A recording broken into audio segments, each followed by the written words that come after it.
ಇಲ್ಲಿ ಟ್ರೀಟ್ಮೆಂಟ್ ಕೊಟ್ರೆ ಪೇನ್ಲೆಸ್ ಆಗಿರುತ್ತೆ ಅಂಡ್ ಕೆಲವೇ ದಿವಸಗಳಲ್ಲಿ ಸ್ವತಃ ಪೇಷಂಟ್ ಗಳು ತಾನಾಗ್ತಾನೆ ಎದ್ದು ಊಟ ಮಾಡ್ತಾರೆ, ನಡೀತಾರೆ. ರಿಸರ್ಚ್ ಮಾಡಕ್ ಆಗ್ತಿರಲಿಲ್ಲ, ಮೂತ್ರಕೋಶ ಸಮಸ್ಯೆ, ತೀರಾ ಊಟ ತಿಂಡಿ ಎಲ್ಲ ಬಿಟ್ಬಿಟ್ಟಿದ್ರು. ಯಾಕೆ ಬದುಕಿರ್ಬೇಕು ಅನ್ನೋ ಮಟ್ಟಕ್ಕೆ ಹೋಗ್ಬಿಟ್ಟಿದ್ರು ಅವ್ರು. ಅಲ್ಲಿ ಇಲ್ಲಿಗೆ ಬಂದು ಹೋದ್ಮೇಲೆ 1 ವರ್ಷ ಆಯ್ತು ಮೇಡಮ್, ಚೆನ್ನಾಗಿದ್ದಾರೆ. ನೀವು ಆಚೆ ಕಡೆ ಯಾವ್ದಾದ್ರು ಕೀಮೋಥೆರಪಿ ಇಲ್ಲ ರೇಡಿಯೇಷನ್ ಟ್ರೀಟ್ಮೆಂಟ್ ತಗೊಂಡಿದ್ರು ಕೂಡ ಸೊ ಇಲ್ಲಿ ಬಂದ್ಬಿಟ್ಟು ನೀವು ಈ ಟ್ರೀಟ್ಮೆಂಟ್ ತಗೊಬಹುದು, ನಿಮ್ಗೆ ಯಾವ ತರ ಸೈಡ್ ಎಫೆಕ್ಟ್ಸ್ ಆಗೋದಿಲ್ಲ. ನಮ್ಮ ಅಣ್ಣ ಶಂಕರಪ್ಪ ಅಂತ ತೊಡೆಲ್ ಒಂದು ಗಂಟಿತ್ತು ಚಿಕ್ಕದಾಗಿ ಕೋಲಿಗೆ ಹತ್ರಕ್ಕೆ, ಈಗ ಸ್ವಲ್ಪ ದಪ್ಪ ಆಗಿಬಿಟ್ಟು ಇದಾಗಿದೆ. ಆಮೇಲೆ ನಾವು ಟಿವಿ ನೋಡಿ ನಿಮ್ದು ಇದೆಲ್ಲ ನೋಡಿ ಇಲ್ಲಿಗೆ 1.5 ತಿಂಗಳಲ್ಲಿ ಬಂದಿದ್ವಿ. ಟ್ಯಾಬ್ಲೆಟ್ಸ್ ತಗೊಂತ ಇದೀವಿ, ಪರವಾಗಿಲ್ಲ. ದುಡ್ಡು ನಮಗೆ ಮುಖ್ಯ ಅಲ್ಲ, ನಮ್ಮ ಪ್ರಾಣ ಮುಖ್ಯ ಅನ್ನೋ ದೃಷ್ಟಿಲಿ ನಾವು ಬಂದು ಮತ್ತೆ ಟ್ರೀಟ್ಮೆಂಟ್ ತಗೊಂಡು.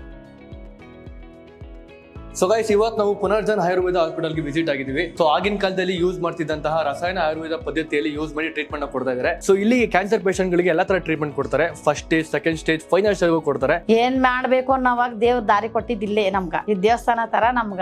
ನಾನು ಊರ್ಗ್ ಹೋಗ್ತೀನಿ ಚಂದಾಗಿ ಅಂತ ನಂಬಿಕೆ ಇರಲಿಲ್ಲ. ಹಿಂಗ ಮಾತಾಡ್ತೀನಿ, ಹಿಂಗೆ ಕೂತಿದ್ದೀನಿ, ಓಡಾಡ್ತೀನಿ. ನಮಸ್ಕಾರ ಡಾಕ್ಟರ್, ನಿಮ್ಗಲ್ಲ ಆಸ್ಪತ್ರೆಗೆ ಬಂದಿದ್ದ ಮೇಲೆ ಆಯ್ತು. ಈ ಪುನರ್ಜನ್ ಹಾಸ್ಪಿಟಲ್ ಅಲ್ಲಿ ನಿಮ್ಗೆ ತುಂಬಾ ಕಡಿಮೆ ಬಜೆಟ್ ಫ್ರೆಂಡ್ಲಿ ಆಗಿ ನಿಮ್ಗೆ ಕ್ಯಾನ್ಸರ್ ಪಾರ್ ಮಾಡೋದಕ್ಕೆ ಹೆಲ್ಪ್ ಮಾಡ್ತಾರೆ. ಇಲ್ಲಿ ಬೆಡ್ ರಿಡನ್ ಆಗಿರೋರು ಕೂಡ ಎದ್ದು ಓಡಾಡ್ತಿದ್ದಾರೆ. ಅದಾದ್ಮೇಲೆ ಬಾಯಲ್ಲಿ ಗಾಯ ಆಗಿರೋರು ಕೂಡ ರೆಡ್ಯೂಸ್ ಆಗಿದೆ ಸ್ವಲ್ಪ. ಅವ್ರ ಕೆಲಸಗಳು ಅವ್ರ ಡೈಲಿ ಆಕ್ಟಿವಿಟೀಸ್ ಅಲ್ಲಿ ಲೀಡ್ ಮಾಡ್ತಿದ್ದಾರೆ. ಅವ್ರ ರಿವ್ಯೂಸ್ ಅವರೇ ಕೊಟ್ಟಿದ್ದಾರೆ, ಅವರ ಕನ್ನಡ ಪೇಜ್ ಅಲ್ಲಿ ಇದೆ. ನೀವು ಚೆಕ್ ಮಾಡಬಹುದು. ಅಂಡ್ ಈ ಹಾಸ್ಪಿಟಲ್ ನೀವು ಕೂಡ ವಿಸಿಟ್ ಆಗಿ.